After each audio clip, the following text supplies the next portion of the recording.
Hello, people. How are we doing?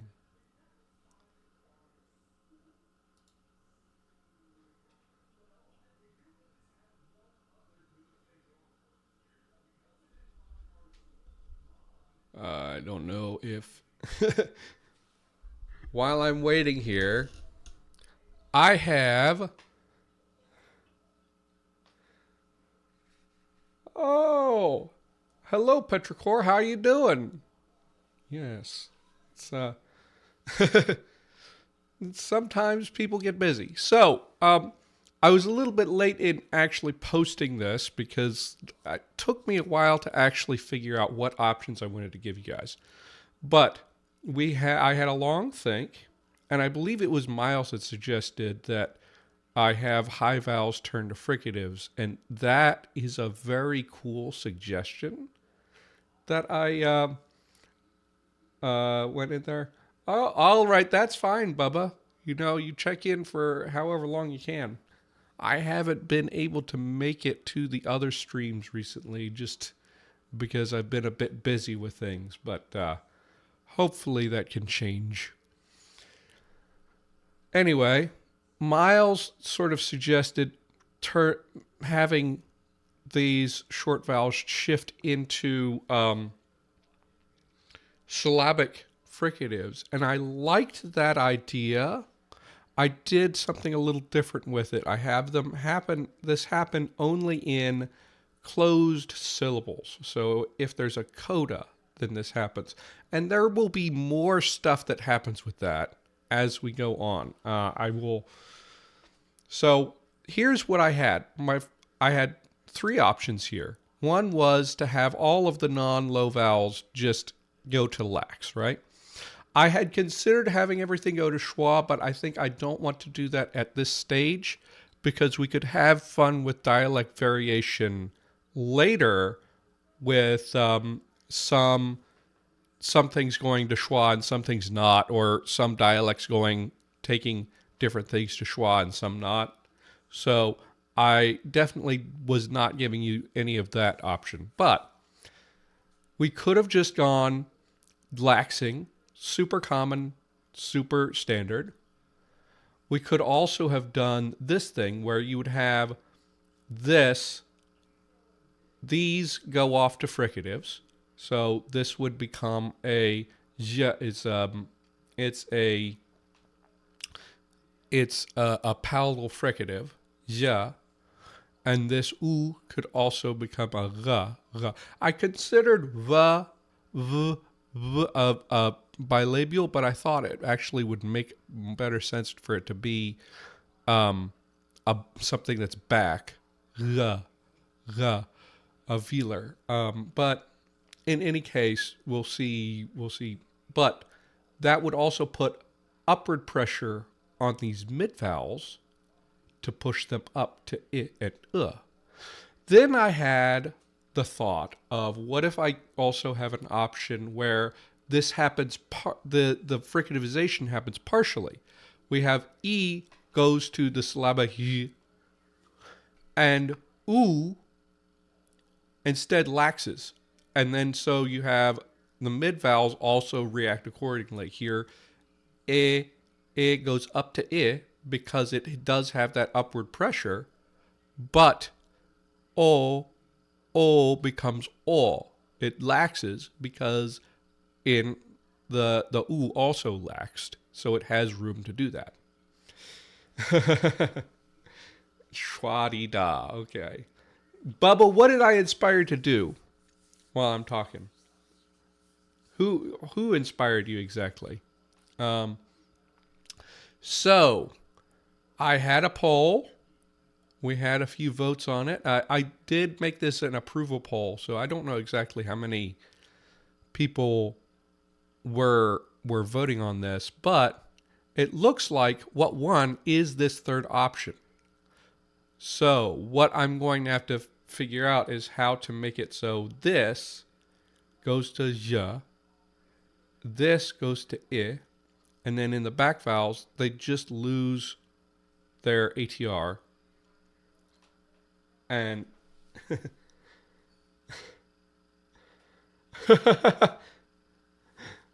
Well, Topher.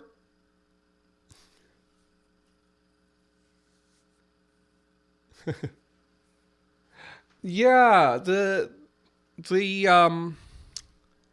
it's very interesting. Like I said before, I'm not afraid of sometimes being inspired by English, and English ha- does inspire me in the way that dialects of English have very different vowel systems. Like they kind of are built on the same base, but at the same time, if you go compare like various British dialects and the American dialects and compare those with Australian and my gosh, New Zealand, I don't know what's going on with the vowels there. You'd have a lot of, obviously the great vowel shift affects all of them, but there's a lot of other smaller vowel shifts that happen all over the place in English. And it still remains mostly mutually intelligible, even though, like, Americans have, like, 8 fewer vowels than British English speakers. So, it's just an interesting way to do things. Anyway, let's actually get into how we're going to sort of operationalize this. So, these changes that I'm working on right now, um, let's pull up our notes.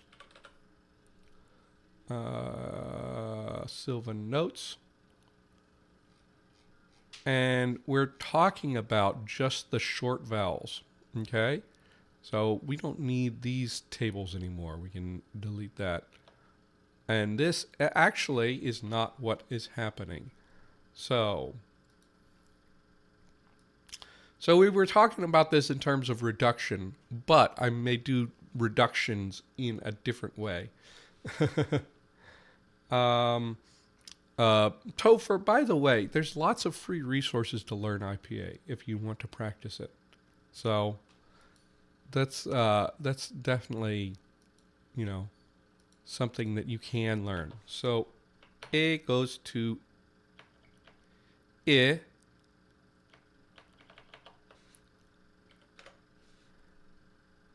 and E goes to, how the heck do I type this? It's this, and can you even see the syllabic marker?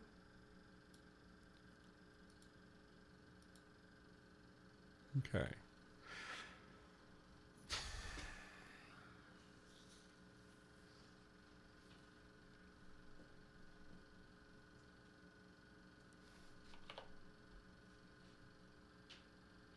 Okay, I think this font is not properly rendering the syllabic marker. Let's change our font here to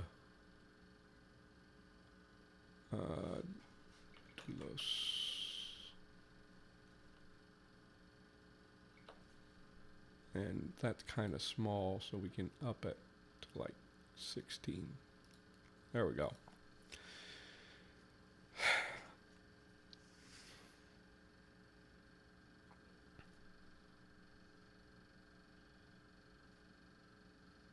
Yeah, vowels are hard.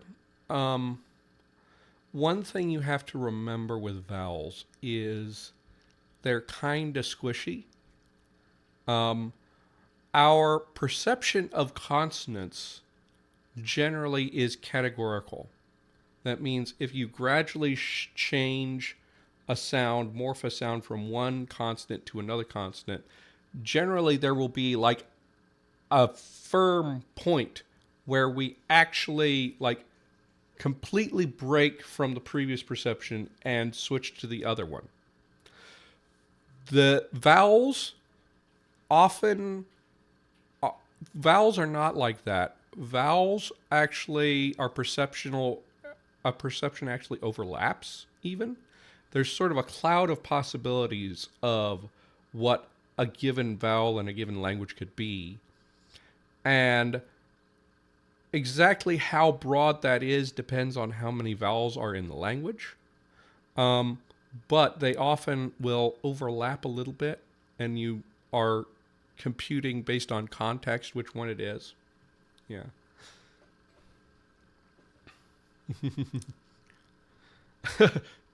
I I have not done the kpa and kpa. I'm probably just gonna have like straight up these things.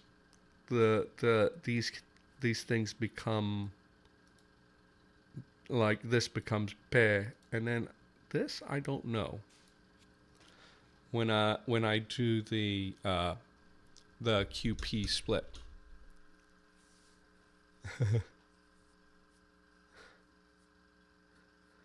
Yeah. So let's go and let's start working on how we're going to implement that.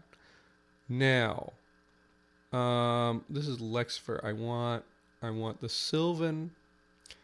So we're going to have to add in a symbol for I.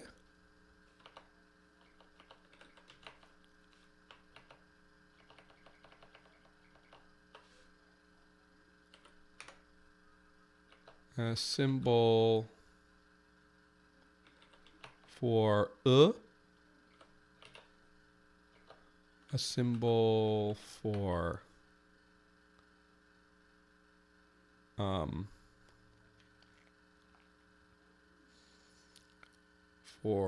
all, right? And this is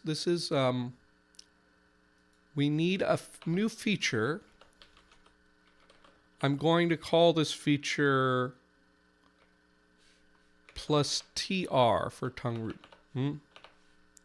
Do not have the IPA keyboard activated when you are typing stuff for the computer. Okay, tongue root here.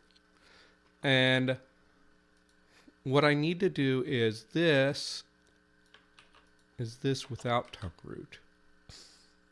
So, and this one is plus tongue root. This one and this one. And you see how this kind of gets complicated. Now, something important. Remember we did our Dresharian tree, right? Well, we're adding this tongue root thing right at the end. So I don't need to say that this is tense, that this is tongue root. I get to just say, okay, we need a distinction here. This one is tongue root. And this one is tongue root. And the others, I mean, phonetically they are, right? Phonetically they are tense. But phonologically, it's not going to be important. So, this a little note there. Now, since we have, let's do this really quick. Diacritic, diacritic. We need to have our syllabification diacritic here, which I type that way. And hopefully I can floating. And this is plus syllabic.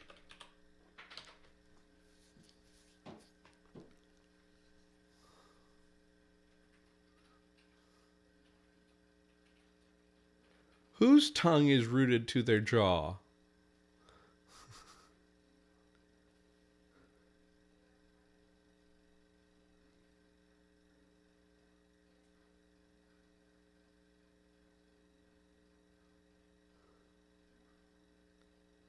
I don't know what what Topher is on about exactly.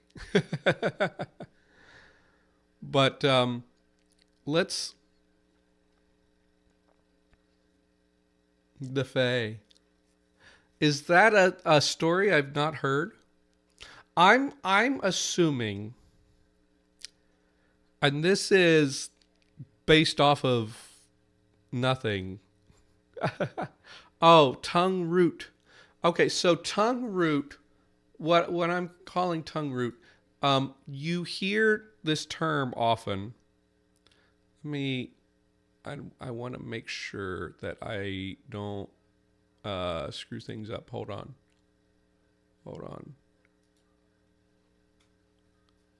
Okay, I got that. So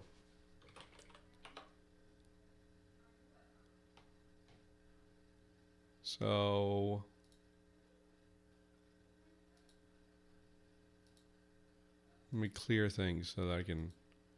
So we've got.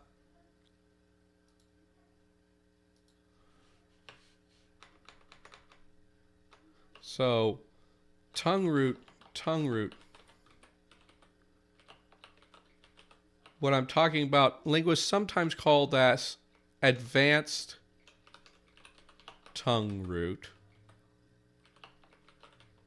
And you will also hear that this roughly means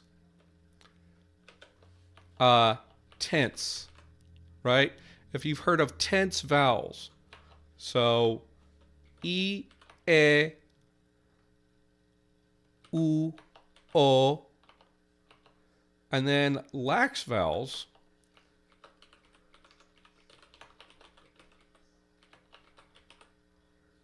these are lax, like I,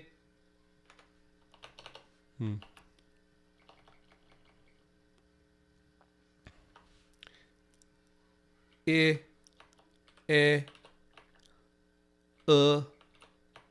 O, also A, and schwa we usually think of as, well, schwa is kind of neutral. So it's kind of a difference in how much effort you are making to push your tongue to the edge of the vowel space. So E versus I, if you say E, you're pushing your tongue, the root of your tongue out over to further push that vowel up into the front, high front corner of the vowel space. E, same thing with oo versus oo. You're doing that extra articulatory effort with your tongue in order to get it right in that, on the edge of that vowel space. The cardinal vowels mostly are tense. The ah is not. So that is what I'm dealing with there. And I'm realizing I could have just put the tongue root on the other, but I think I will go ahead and deal with that. But, just to be clear, I am just, let me add those to my list of vowels in the class here. I am just assuming that Fae have the same vocal abilities as humans, partly because, okay, they're magical. I'm not going to worry about that. And also, many of them do appear in human form. There are some Fae that are animals or are human-animal hybrids. Yeah.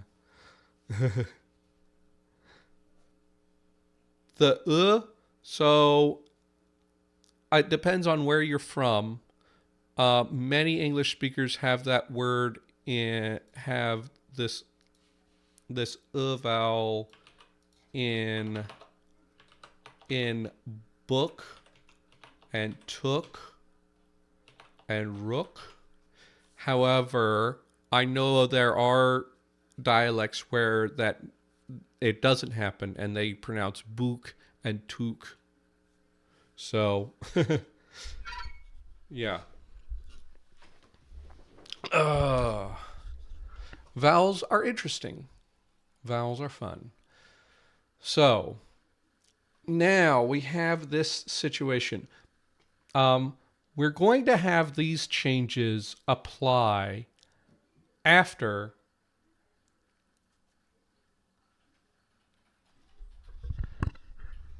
um, it's Sylvan. It's Fey, Bubba. It's the residents of Fairy, or in default D&D lore, the Feywild, speak Sylvan. So, um, they're and they're associated with the wild, with nature and stuff. So that's why that's yeah. So, um, fairies, uh, you know, um, anything that's marked in a D&D book uh, with the type Fey, which they spell it. I don't know why they spell it, but they spell it Fey, right? It, generally, these are going to be things that speak Sylvan. Okay. And that includes pixies and the variants pixies, nixies, um, and and satyrs, um, but also like there's archfey, and um, there are a lot of different things, and also things that people make themselves that are creatures that are from the Feywild, right? So that's generally, so it's actually going to be like a diverse group of creatures that speaks this. Yeah.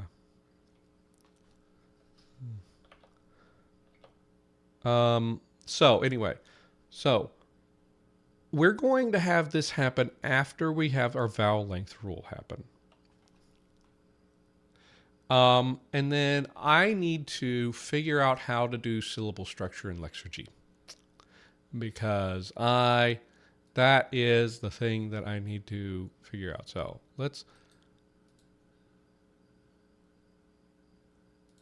so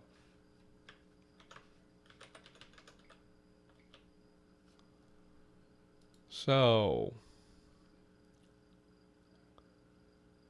so how do we do syllable structure?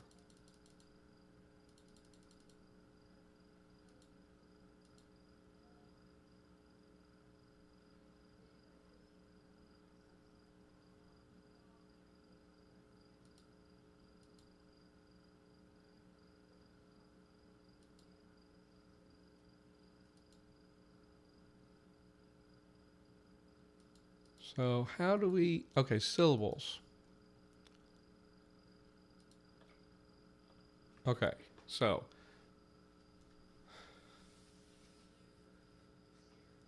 so we want to automatically break up words into syllables.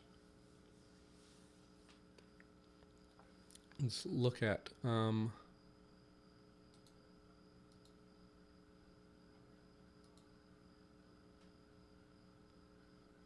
so syllables. Okay, so it looks like you need to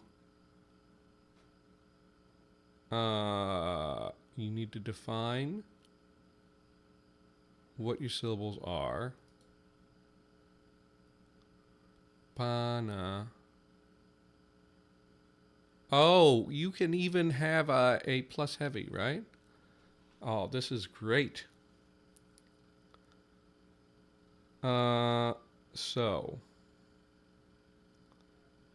So what we need to do is figure out how to define our syllables in a way that will make sense to Lexergy. So let's look at what we did here. Is we had, so our maximum syllable has this.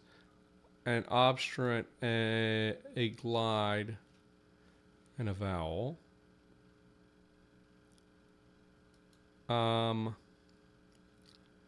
However,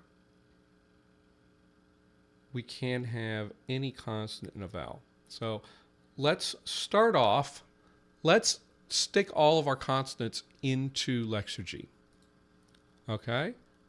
So I'm going to need this thing up in order to get all of the consonants and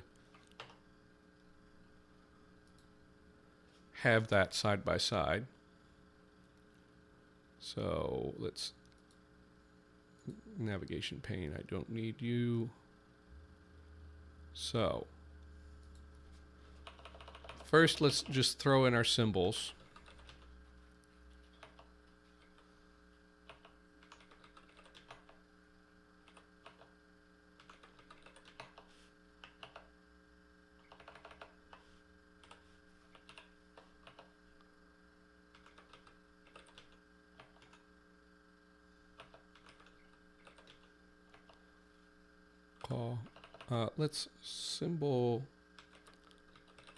Let's add the glottal stop at the end.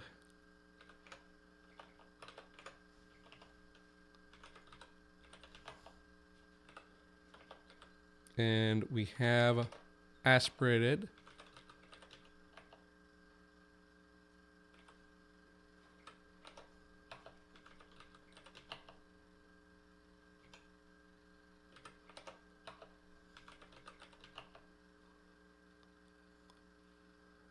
We have an aspirated caw.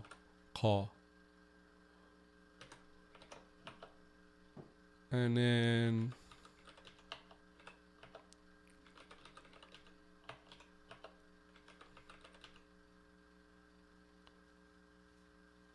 oh, I forgot this one.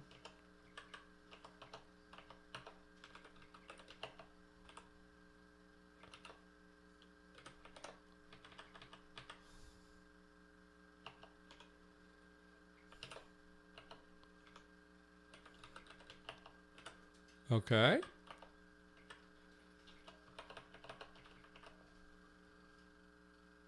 And then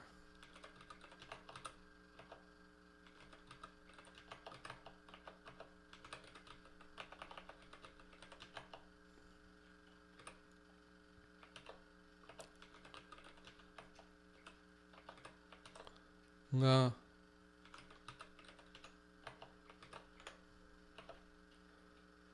And then we have S symbol, TS symbol, L symbol.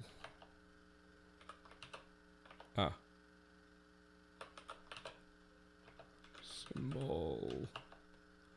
W symbol. Yeah. Okay, so we have all of these, and then we were going to, yeah. And now we're going to define the features. So now is the time to show you guys how I do the Drisharian tree, I think. Because this is just a way to organize things.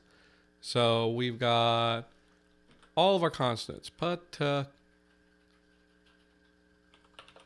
ta, ka, ka. All of those aspirated. So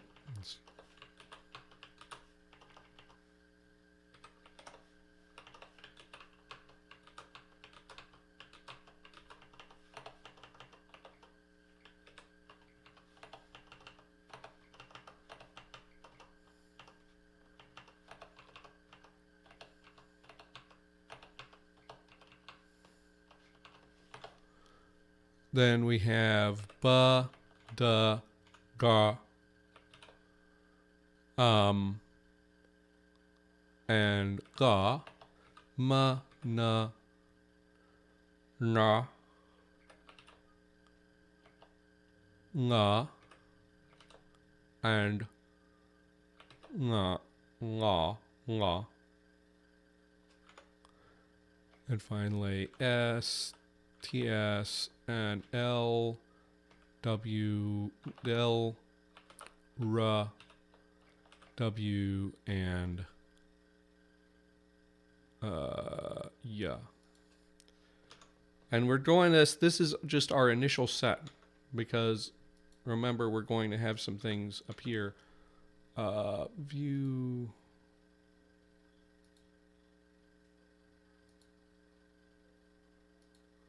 So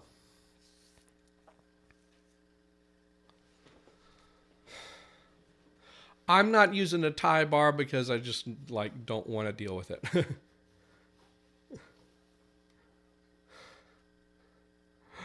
Oh, aspiration. Ta, ta.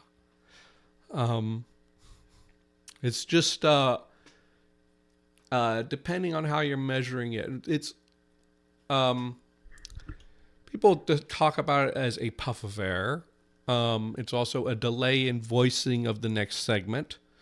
It is also physically what you're doing when you pronounce something aspirated is you hold your glottis wide open. It's called spread glottis in order to let a lot more air through. Ta, ta versus da, da, da. Okay. Now, oh, and I have a glottal stop.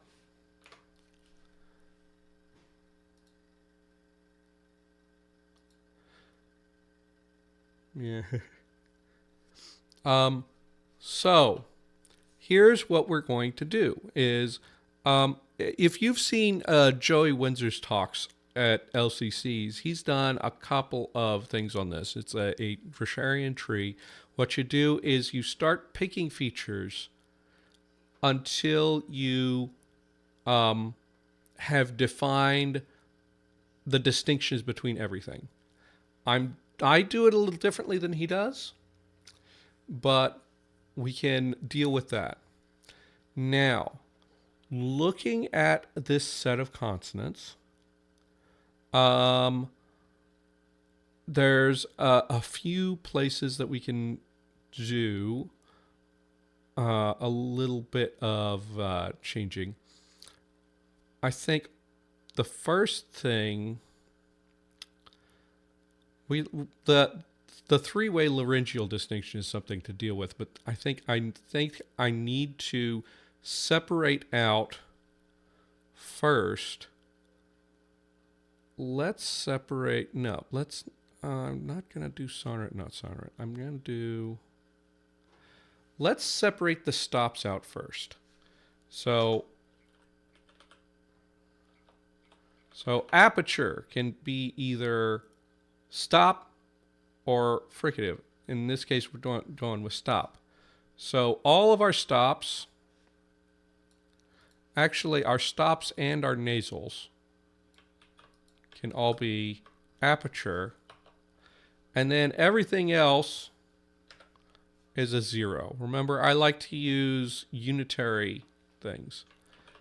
Now, you can be looking at that like, wait, that's a glottal stop. Why did I make that a zero? This feature is for stopping something in the oral cavity. So, glottal stop, the airflow is not stopped in the oral cavity. There's no obstruction in the oral cavity. It's back here that the obstruction is. So it's very different. In truth, glottal stops and the glottal fricative tend to behave very differently from our oral stops and our oral fricatives because they are not actually a stop and a fricative. They are something different. The next thing I can do, okay, these are, I've decided to put those in with the stops, so we'll just let those go. We can actually, okay, if we're going to do that, then this TS needs to go here too.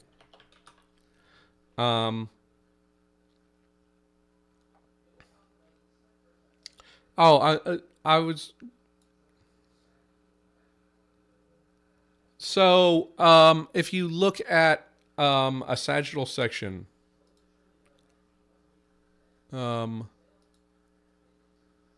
in in the oral cavity, so anything this category is for anything where you stop airflow with your tongue or your lips. Okay, in your mouth, in the oral cavity in your mouth. This is not stopped by your tongue. This is stopped by your glottis, the opening of your larynx. So it does not count. So, um, and so this is why glottal stops are often very weird. Now, our next step here, I'm going to separate out the nasals. Now, I was taught to use a feature called soft palate. I'll just call it nasal for now. Nasality for now. But these, just to make it a little bit simpler. And then there's a 0 for everything else.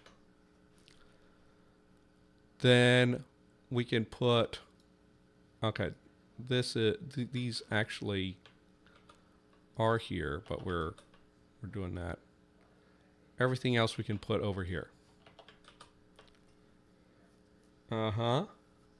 Now, since we have our nasals here, this can be a good place to go ahead and start defining all of our features that distinguish consonants. So let's say we are going to, let's split off the M first. So we have a labial M, and not labial things are here. And then here we have a choice. We can do the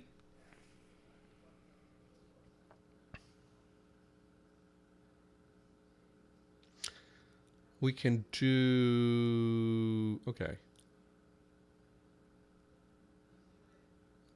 So we have two coronals and two dorsals. Coronal, meaning you use the tip of your tongue in the front. You use the tongue towards the front of your mouth. And this is using like the blade of your tongue toward the back of your mouth, right? Because this is velar, this is uvular, and this is. I think I will separate out coronals, n and na.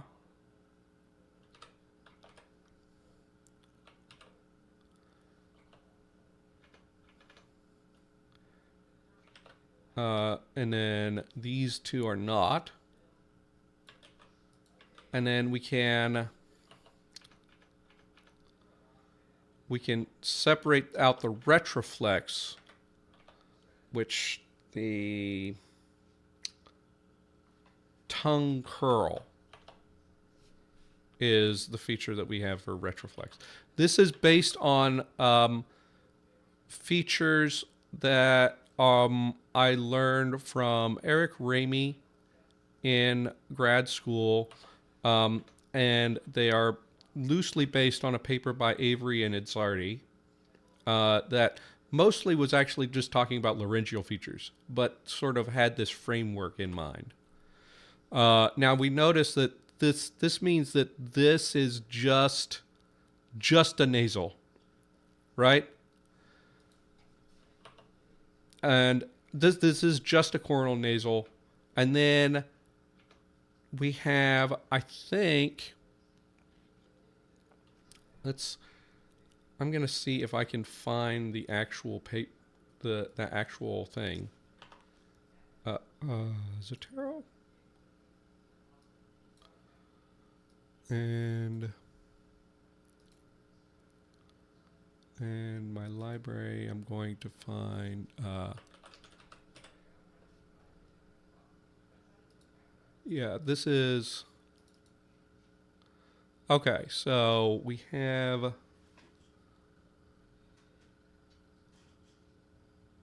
I'm not sure if I can back in consonants. Uh, that's sort of annoying to do, but yeah, we dropped for a second there, didn't we? I need to yeah, I need to make sure. I am showing one viewer right now. Somehow. Okay.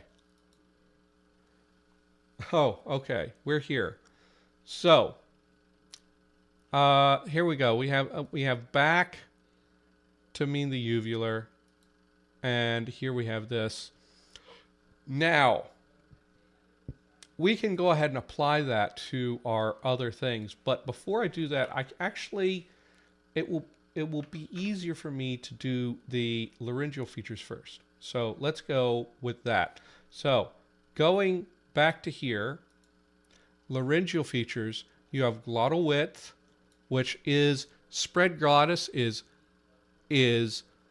uh, is aspiration. It's also breathy voice and voiceless vowels.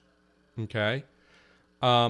Whereas constricted glottis, that's a glottalized sound. So, ta, ta, something, or creaky voice. Glottal tension, stiff is for voiceless obstruents or a high tone. Slack is for voice constants or a low tone. This is why if you read about tonogenesis, the most, like, the clearest, most obvious thing that happens in tonogenesis, the most common pathway for tonogenesis is loss of a voicing distinction. And basically either voiceless sounds causing the tone to go high or voice sounds causing the tone to go low. We're not going to do that anything with tonogenesis in this language. I'm just mentioning that. And then there's larynx height, which the larynx can go up or down. Oh, okay. I don't know why you were on a boat, Logan, but congratulations, I guess. So, glottal width is how we deal with aspiration. So, we're going to say GW, and all of these are glottal width. And the rest of the things are not glottal width. And what I'll do is I'll just take those out of it. And then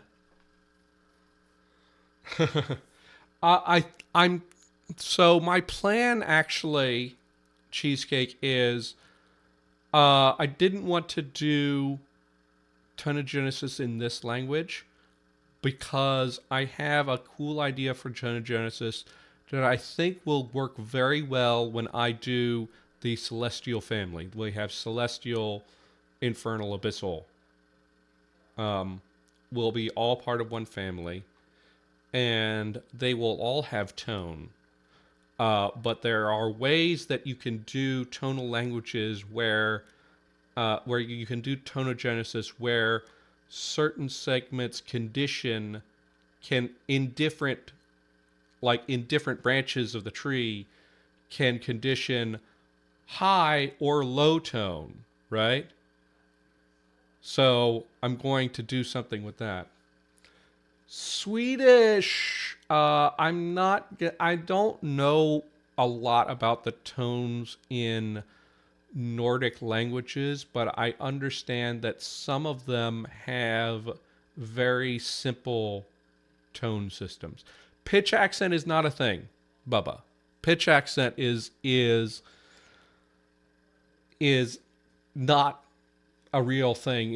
It's a category that actually can be made up of yes, Athabascan I think is the language family I'm thinking of.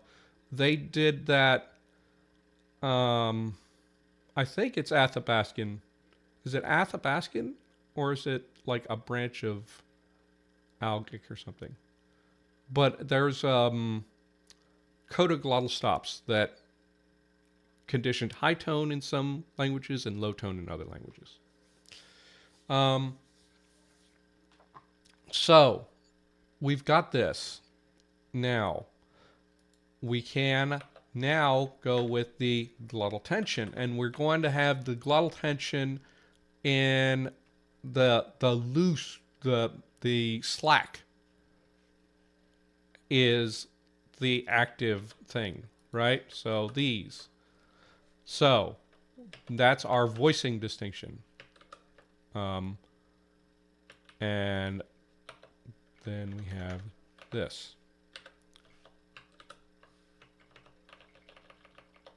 Okay. So now we can go back and we can say, okay, the nasals did this. Basically, we're going to say that these did exactly the same thing. Right, and then we have labial.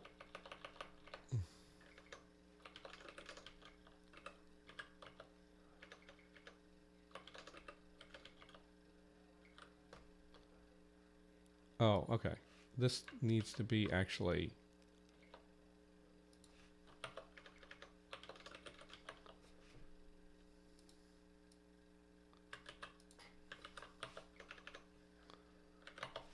Everything else.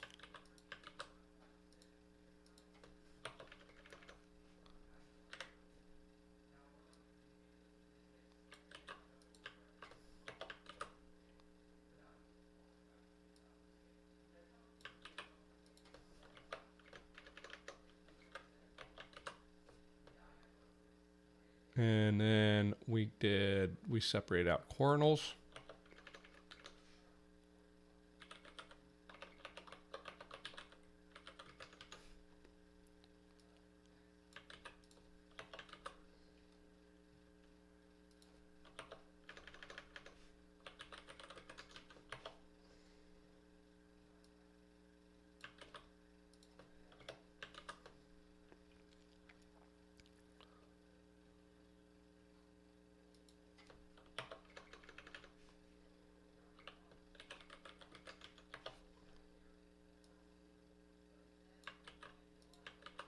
And I have to make sure this is actually in here. And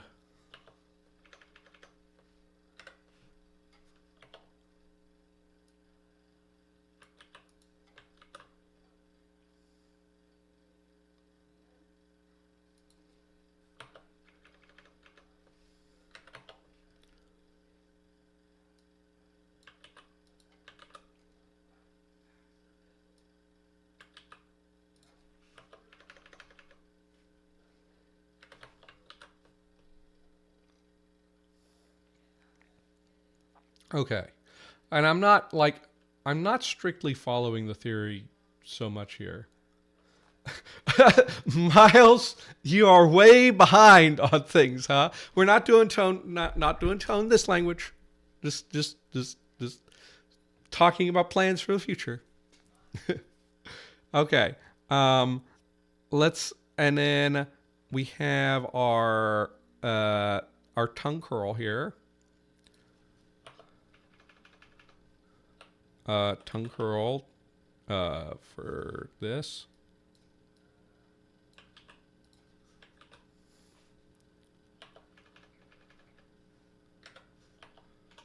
And now notice I am completely done with these stops, right? Because I don't need the back. I don't have a ga, right? So I don't need to bother with that.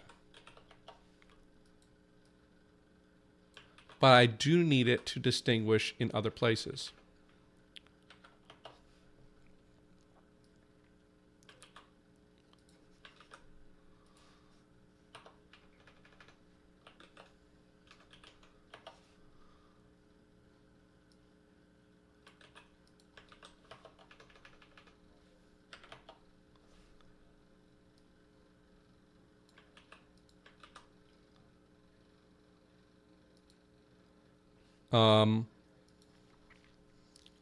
And then we need tongue curl here.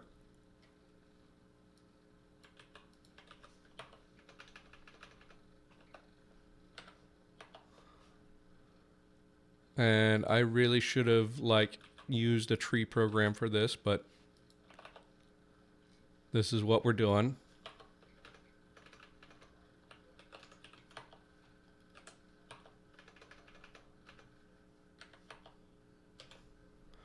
Okay. So now we've got all of our stops done, except we haven't distinguished these.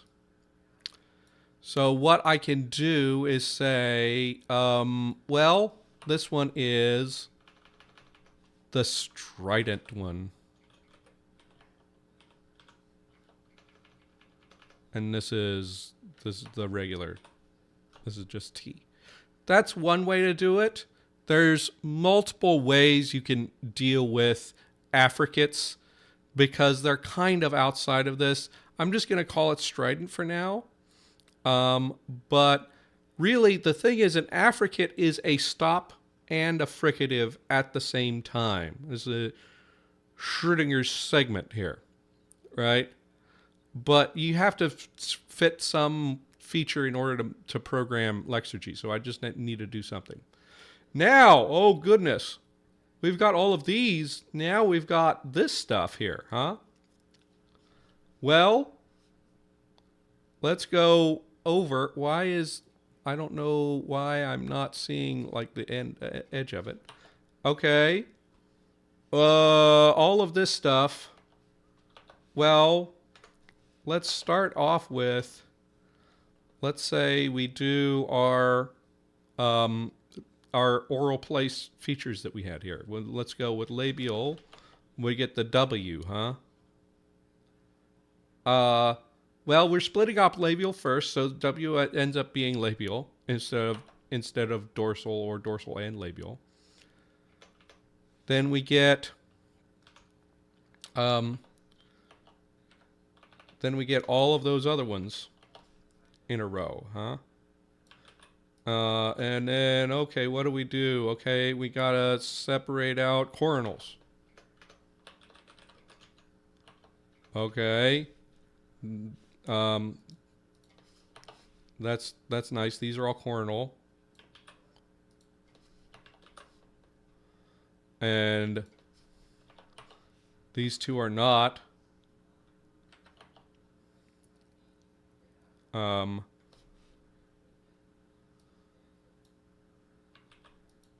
Right?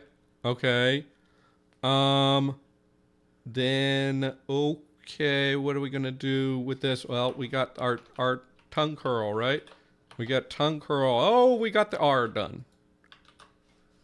We've got the R separated out. And then we got SL. Well, I mean, we're kind of stuck now, huh? We've got... Well, okay. Then we've got this happening.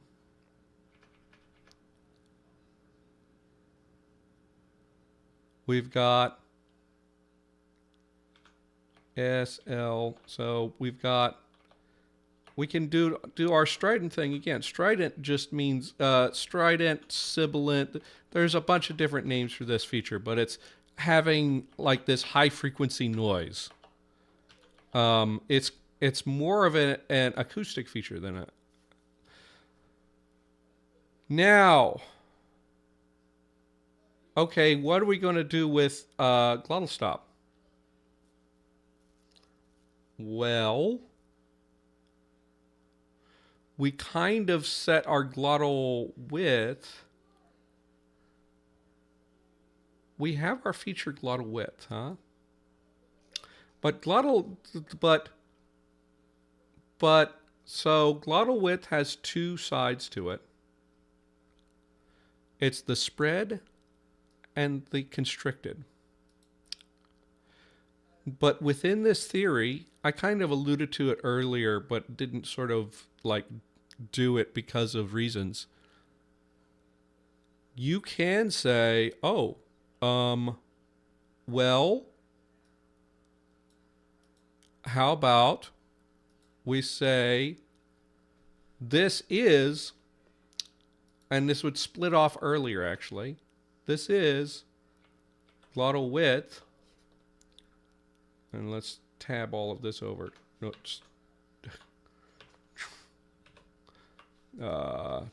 tab, tab, tab, tab, tab, tab, tab, tab, Control Z, nope, tab,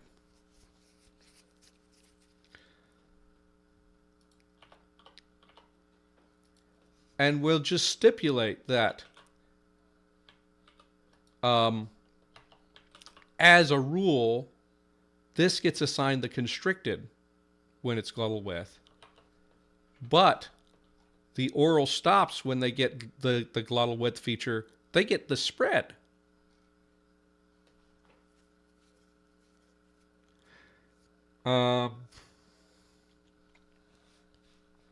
So we end up with this, and weirdly, yeah is a nothing. Is not a thing. It's just zero. This, so we have to think about that. I am iffy on letting ya just be zero because we want it to cause palatalization, and it's going to be difficult to do it that way. So we can rejigger the things, and we can give it, we can go and put it up higher in the hierarchy as tongue height. Let's call it tongue height because it's high. And then that changes a bunch of things actually, because w is also tongue height. And then w still becomes labial. So we'll figure that out here in a second here. The rest of these are here, and they don't have to be cornal anymore. So we get ya, wa, this gets labial.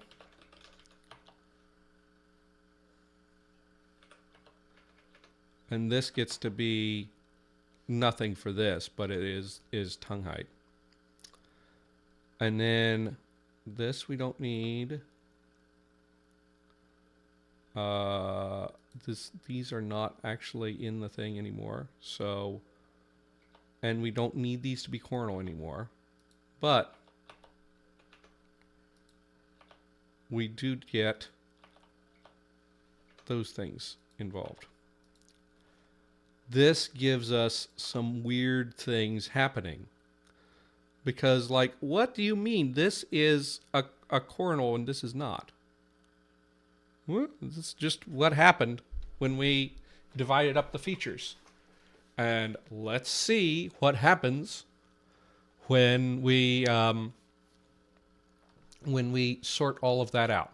So, this means that we need to have these features in here. Now we have some of them already. We've got a labial feature.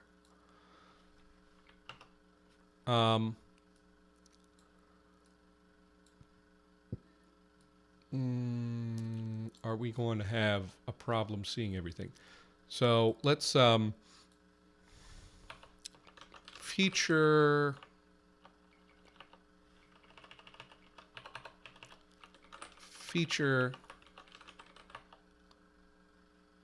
uh,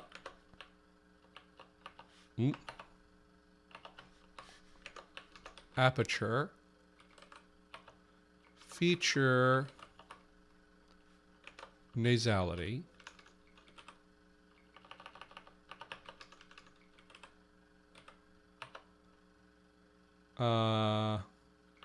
feature labial feature coronal feature tongue curl, and then I'm going to keep it feature back.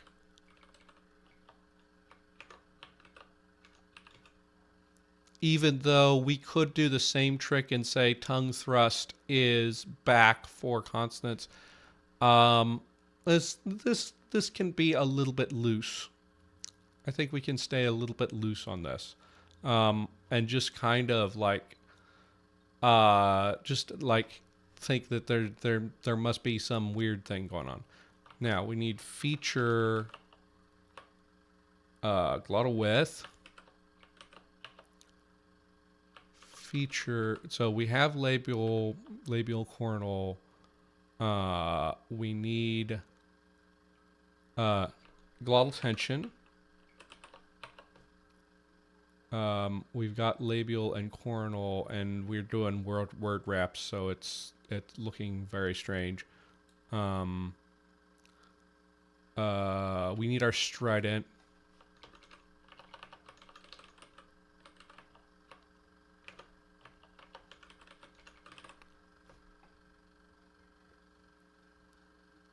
Oh, I do have two labials because I needed it for vowels too. Thank you. No, we're going to keep it at labial. This is going to be, that actually will be useful to have those be the same thing in the future. Or at least it can be useful for those to be the same thing.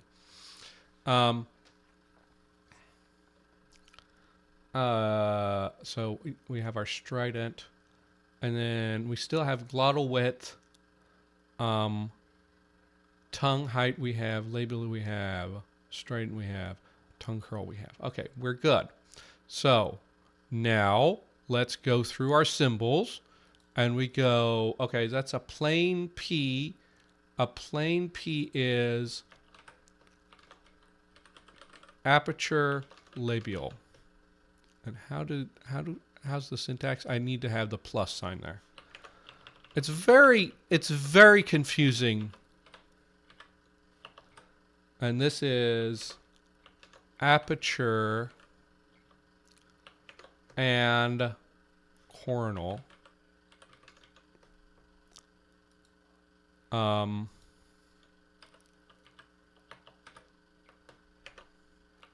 Aperture coronal tongue curl. This is just plus aperture. This is useful because we can say, okay, K is our default stop, right? K is our default stop. So if we need to use it for epenthesis, K is a good option here. And then this is going to be plus aperture plus back. Now, we have the same things. We can copy paste here, but add glottal width. Same here.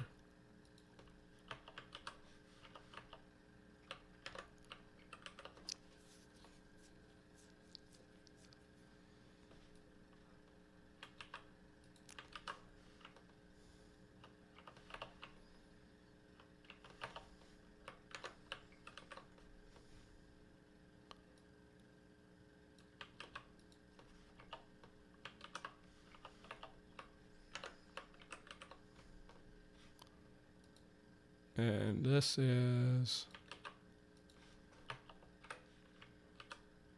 Ah.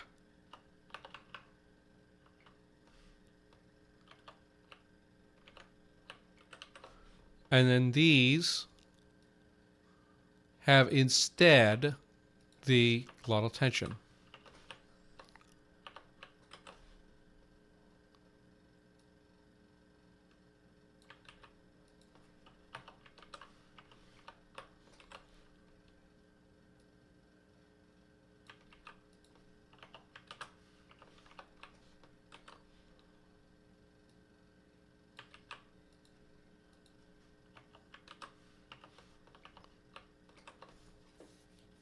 And then this, and then we have our nasals, which just have the nasality feature added on. I am realizing that this has taken up quite a lot of time, and I have not actually implemented my stuff in sound changes yet.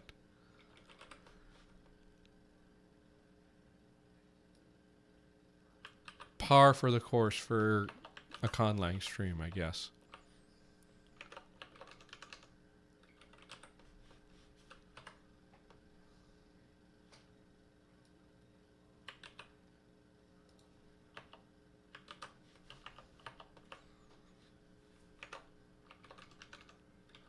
One consequence of this is of this particular situation is you're going to expect nasals to act like stops. Whereas if we had made the break earlier, we could make nasals not act like stops in the language, which is a useful thing to be able to like figure out. Yeah, I may end up actually doing some of this stuff off the air. So what is our S? This is nothing, nothing, nothing, nothing. S is just strident. And this is...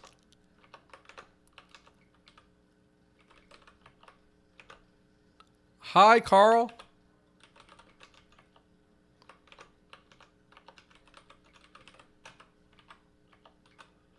This is... Is this anything? Is L nothing? Okay, I guess that's fine. And then R is just tongue curl. This is going to be interesting. W is plus tongue height and plus labial. And then this is just tongue height.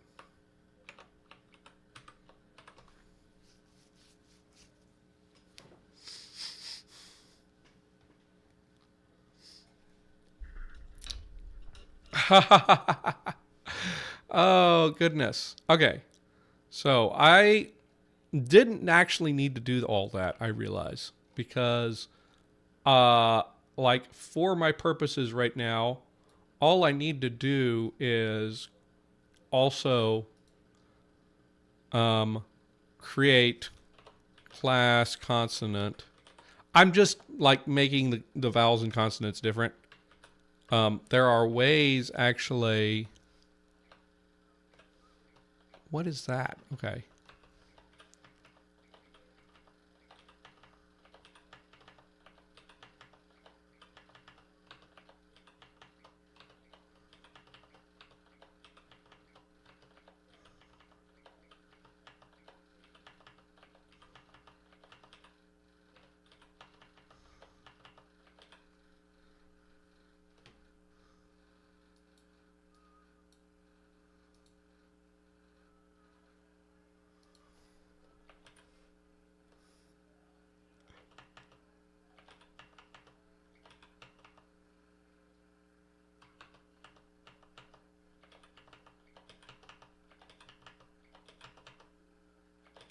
I mean, I did, go to school for linguistics, and I'm going to use things that I learned.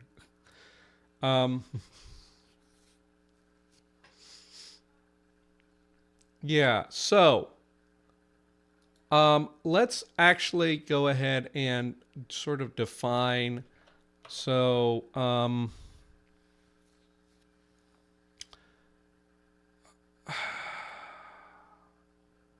so we can have. I think what I can do is if I have the syntax right.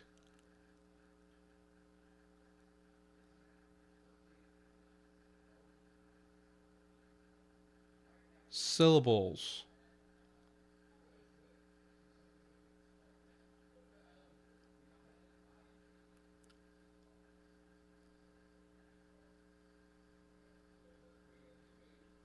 So if I look at this syllabian,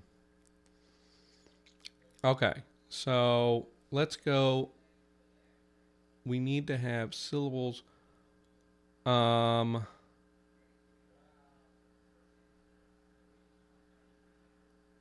Okay. That's okay. I can do that. So let's at least define syllables. Is this the right way to do it? Syllables. Okay. And then I think what we can do is we have S. We have consonant. Because we don't have to care so much about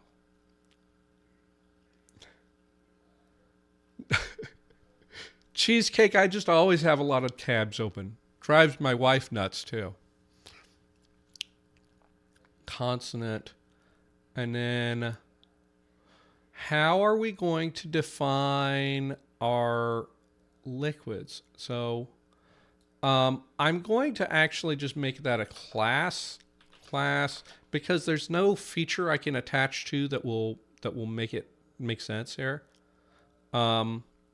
Unless I say anything that's not aperture, but that would be like, let's just say class approximate.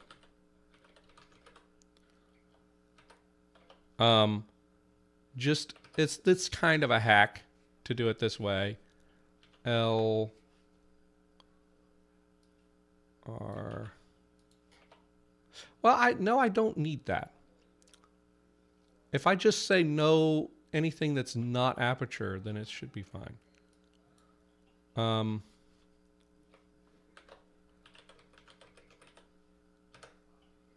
That is, and how do I, and how do you do it? Like this? Oh, it's a star. It's a star.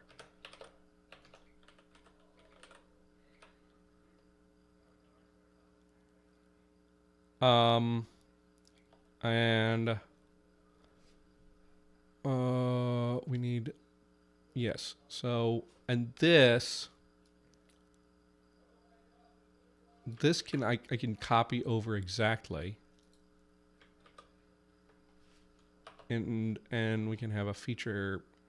Do we need to define the feature heavy? I guess I'm going to find out.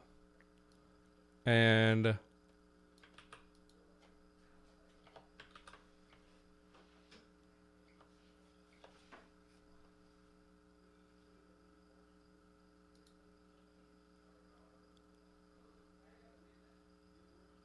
okay, I have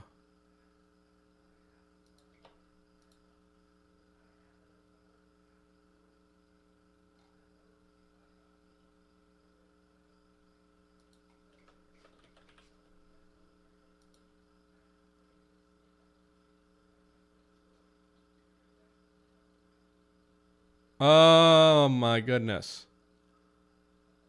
Fine. I'll just like do a dummy thing here.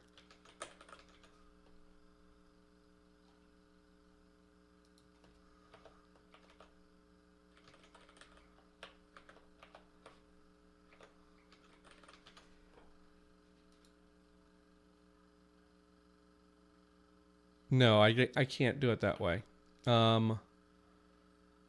I guess I'm just going to have to have a consonantal feature.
Okay.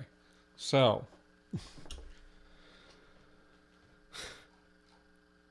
okay, well I can throw feature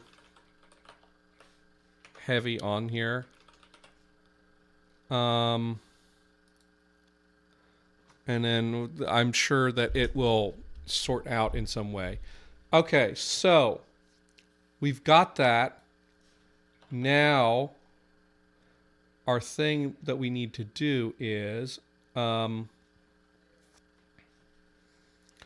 we need a vowel laxing rule and a vowel raising rule. Now,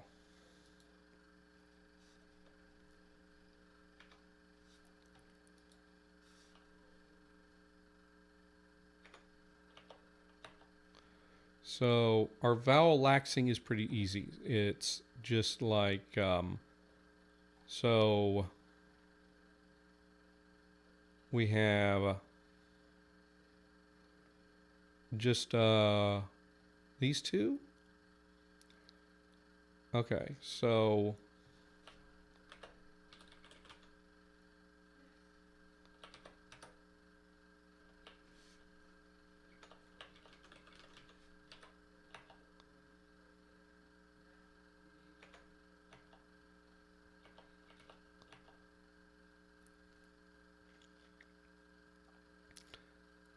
and so let's have some, let's like go versus go versus got, and goo versus goo versus goot to test that this happens. Then that becomes right,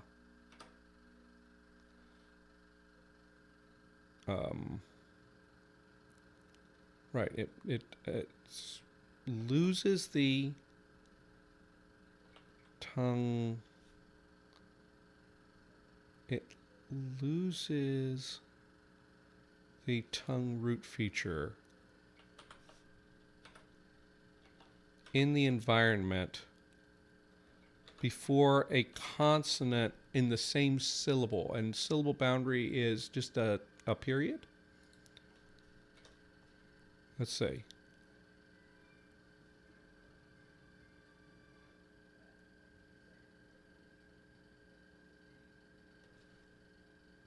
I have thought about names in Dakaga. Oh, okay. I need a colon.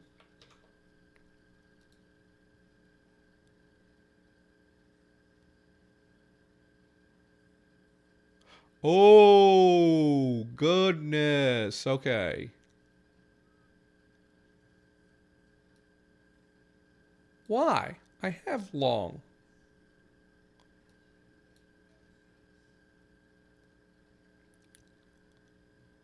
Okay.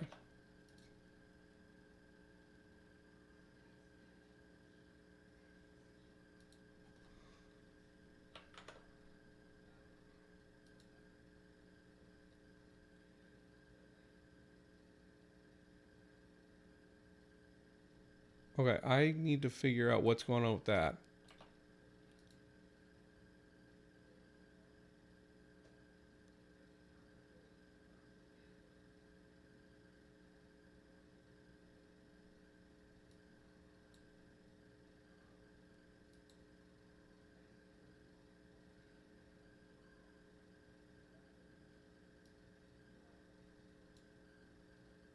Why?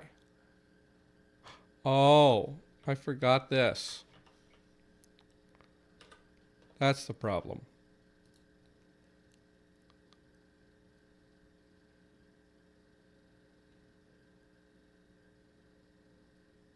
Why are you still saying this?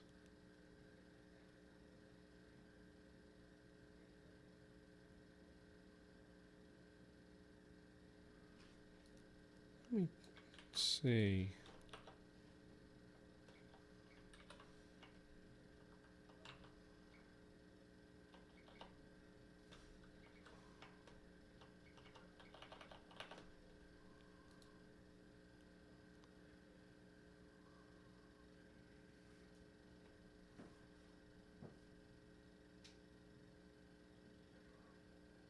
See ya, Bubba.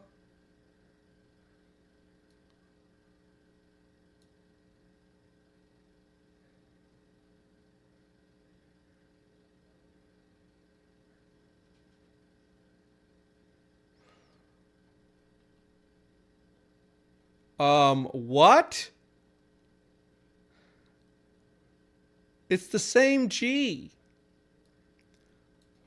Let's see if it...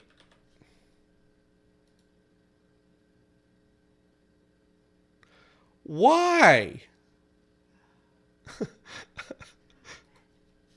Okay. Bo, but, bo, and then boo, boot, boo.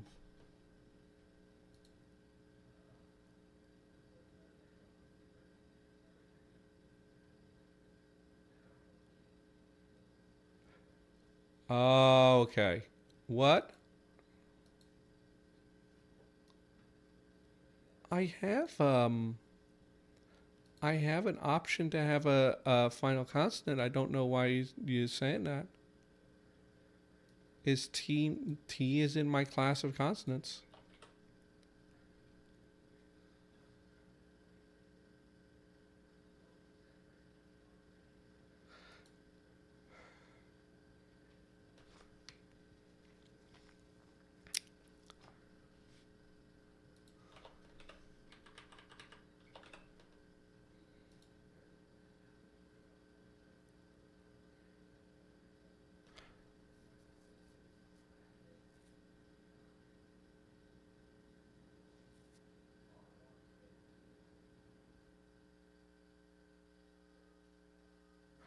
It's saying that the last syllable B is incomplete. So it's trying to make a separate syllable.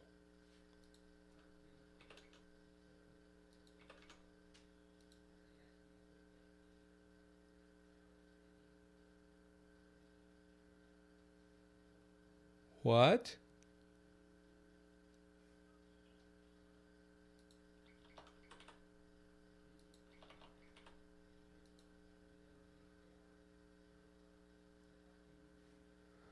Okay. This is incredibly weird. I'm like, so the whole point of a syllable thing is that you can... Do I have to do a thing here? Do I have to do this?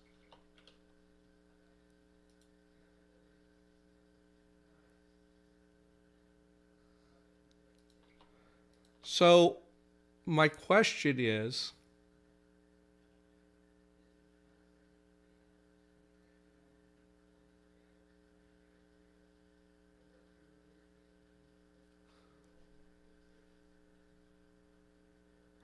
oh, wait a minute. Also,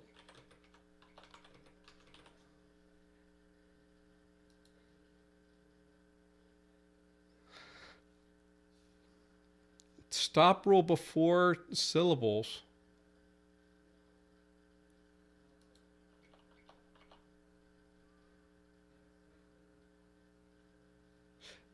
So this needs to refer to the syllable boundary, but it can't syllabify this.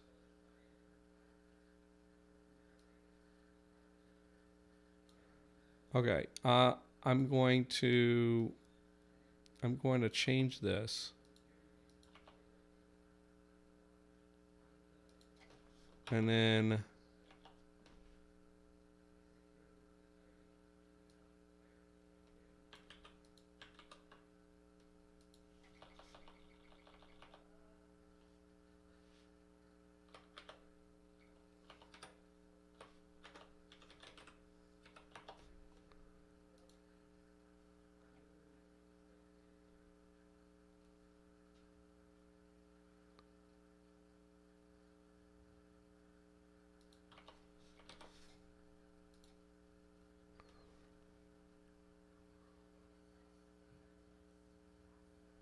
okay.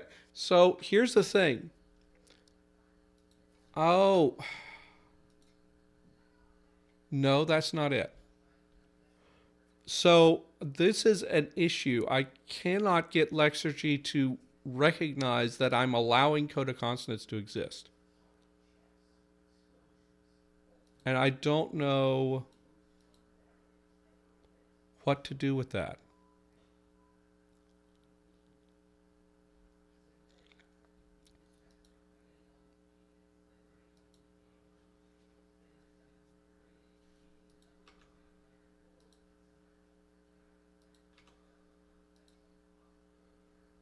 Right? Because here it's syllabifying it and it's forcing it into the next thing. But I cannot get it to actually put the T into the coda.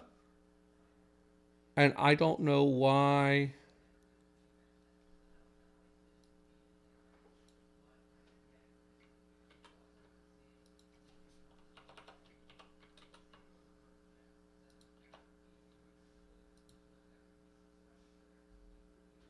Well, I can try not to do, but I need to do heavy though.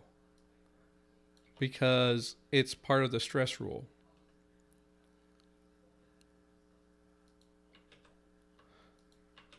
Okay, so this is my fault for trying to code Lexergy on stream. It's a little bit.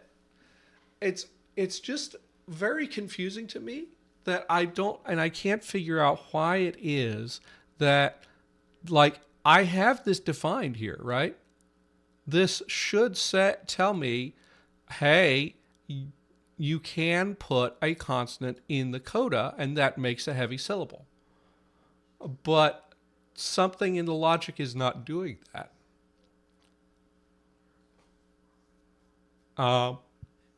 So any help? And actually, I'm gonna need like a third one of these too for two vowels. And what happens with that?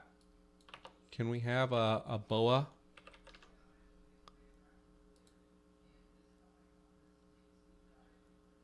That's what? Boy.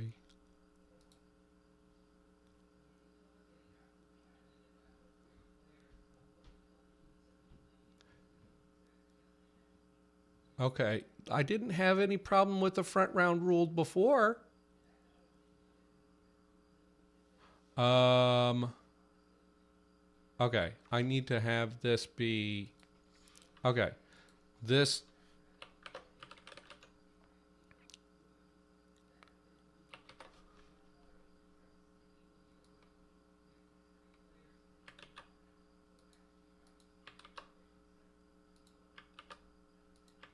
That should fix that problem.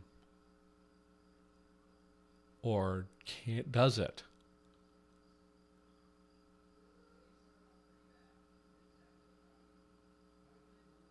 Why are you trying to... Oh, I see. I do need tongue root to be on all of these. I see what the issue is. I tried to get away with no tongue roots, but I need to have them there. I don't know that this is going to need it. There. So here we have this. It is separating this out into two syllables. Boy. It shouldn't do that. It should be b.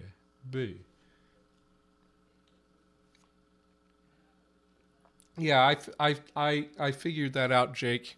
Thanks for pointing that out. So I'm going to have to figure this out so that we can get the rule to apply. And yeah, just sit here and figure out like the...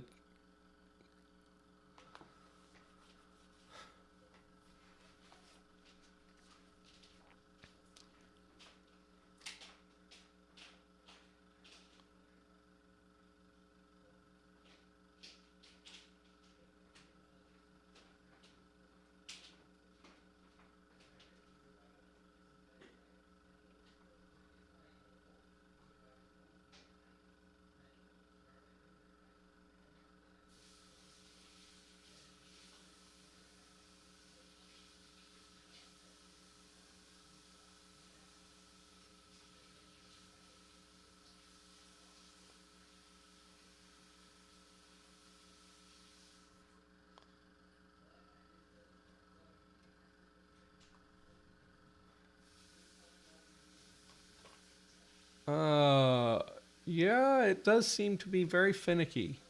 And I'm trying to figure out like what...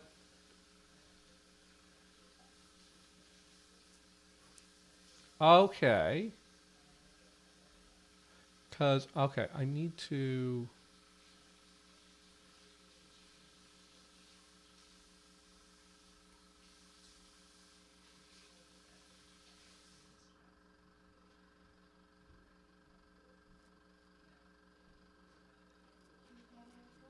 Okay.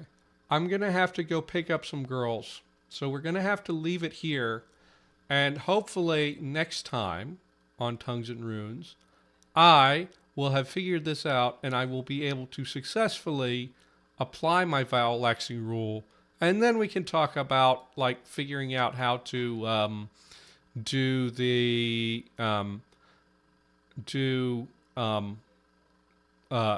reduction rules, vowel reduction, which will look different from what I'm doing here.